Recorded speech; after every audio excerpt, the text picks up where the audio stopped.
মাওবাদীদের সঙ্গে সংঘর্ষে ছত্তিশগড়ে বড় সাফল্য নিরাপত্তা বাহিনীর সঙ্গে সংঘর্ষ ২৬ জন মাওবাদীর মৃত্যু হয়েছে বলে খবর। ছত্তিশগড়ে এনকাউন্টার, নিহত মাও শীর্ষ নেতা বাসব রাজ। এই বাসব রাজের বিরুদ্ধে ২০১২ ও ২০১৯-এ এনআইএর জোড়া এফআইআর।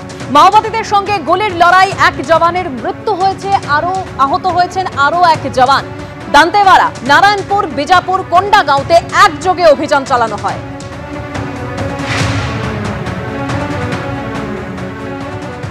তারা টানা অবস্থান চালিয়ে যাচ্ছেন বিকাশ ভবনের সামনে। ১৫ দিন তাদের এই ধর্ণা অবস্থান চলছে। অন্যদিকে আজকেও তাদেরকে তলব করা হয়েছে থানায়। যেরকম আমরা জানি, সোমবারের মতো তারা যাবেন কি যাবেন না এই বিষয়ে আরো তথ্য আপনাদের সামনে রাখবো বিকাশ ভবনের সামনে থেকে। আমাদের অপর প্রতিনিধি হিন্দল দে রয়েছেন আমাদের সঙ্গে। হিন্দল,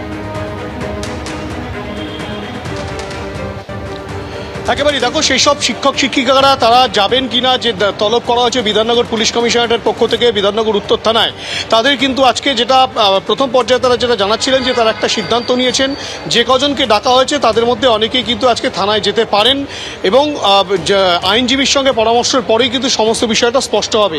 আমাদের সঙ্গে সেই সব শিক্ষক শিক্ষিকাদের একাংশ রয়েছেন যারা কিন্তু এখনো পর্যন্ত সেই আন্দোলন চালিয়েছেন। আপনারা আন্দোলন চালাচ্ছেন, আপনাদের সঙ্গে যে ঘটনা ঘটেছিল যার পরিপ্রেক্ষিতে শতপ্রণোদিত মামলা বিধাননগর পুলিশ কমিশনারের পক্ষ থেকে করা হয়েছে, যাদেরকে ডাকা হয়েছে তাদের মধ্যে আপনারা কি যাচ্ছেন আজকে থানায় কি যাবেন? না, অ্যাকচুয়ালি যাদের ডাকা হয়েছে তাদের মধ্যে আমার নাম নেই, তবুও আমরা সবাই মিলে যারা আন্দোলনটা, যেহেতু সবার একসাথে সমবেত একটা আন্দোলন, আমরা সবাই চেষ্টা করব এবং সবাই একসাথে হয়েই যাদেরকে ডাকা হয়েছে তাদের সবাইকে একসাথেই আমরা যাব। এবং সবথেকে বড় ভয়ঙ্কর ব্যাপার এটাই যে আমরা যারা মার খেলাম, ইভেন আমিও যে মার খেলাম, মানে যেভাবে একটা অকথ্যভাবে একটা মার খেলাম, এর পরেও যাদেরকে মারা হলো তাদের নামে যে একটা এফআইআর করা যেতে পারে, এটা যেন সবথেকে একটা ভয়ঙ্কর লাগছে। এটাই যে আমরা মার খেলাম, আবার কেসটাও আমাদের নামে। এর থেকে মনে হয় ভাষায় বোধহয় অন্য কিছু বলা যায় বলে আমার মনে হয় না।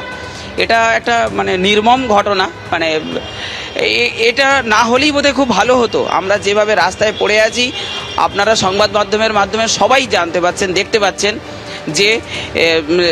পাচ্ছেন যে আমরা দিনের পর দিন রাস্তায় পড়ে রয়েছি।